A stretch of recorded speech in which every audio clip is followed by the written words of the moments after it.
Hi friends, நாங்கள் இன்றைக்கி கலைஞர் நூற்றாண்டு செம்மொழி பூங்காவுக்கு போயிருந்தோம். அங்கே நல்லா நேச்சுரலாக அருவி கொட்டுற மாதிரியே இருக்குது. நீங்களும் நல்லா பசங்களை கூட்டிகிட்டு போய் இந்த லீவில் பார்த்து என்ஜாய் பண்ணுங்கள். ஹாய் ஃப்ரெண்ட்ஸ், நாங்கள் கலைஞர் செம்மொழி பூங்காவுக்கு போயிருந்தோம். அங்கே அந்த அருவி நம்ம தூரத்தில் நின்று பார்க்க செம்மையாக அழகாக இருக்கும். ஆனால் நம்ம கிட்ட போக முடியாது, தூரத்துலேருந்து பார்த்து ரசிக்கலாம்.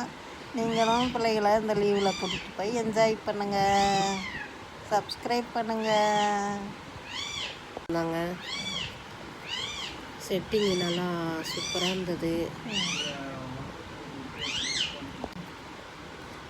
என்ட்ரன்ஸ் டிக்கெட்டு 100 ரூபா வாங்குறாங்க. 100 ரூபாய்க்கு நல்லா ஒருத்தங்க நல்லா சுற்றி பார்க்கலாம். உள்ள நல்லா இருக்குது. நீங்களும் போய் பாருங்கள், ஷேர் பண்ணுங்கள், கமெண்ட் பண்ணுங்கள்.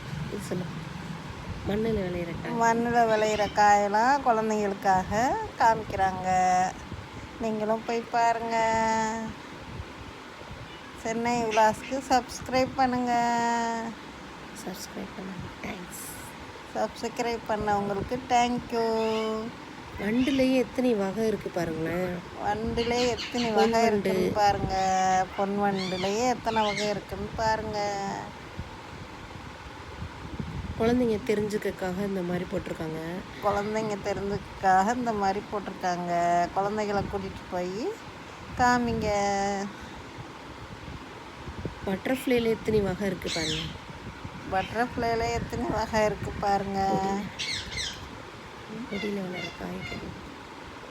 கொடியில் வளர்கிற காய்கறிகளை பாருங்கள். இது வந்து பருத்தியில்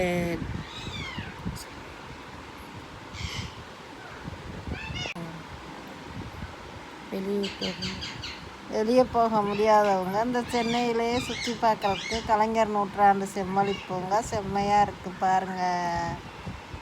திராட்சை கொடி எப்படி இருக்கும்? பைனாப்பிள் எப்படி விளையுதுன்றதை காமிக்கிறாங்க. ஆப்பிள் வந்து ட்ரீயில் இருக்கும் அப்படின்றத காமிக்கிறாங்க. சாத்துக்குடி, அப்புறம் தக்காளி செடி எப்படி இருக்கும் எல்லாமே டெக்கரேட் பண்ணியிருக்காங்க. அந்த 3D அதோட மியூசிக்கு, நீர்வீழ்ச்சி அதெல்லாம் அருமையாக இருந்தது. மிளகா செடி செம்மையாக பார்க்கலாம். பார்த்து லைக் பண்ணுங்கள்,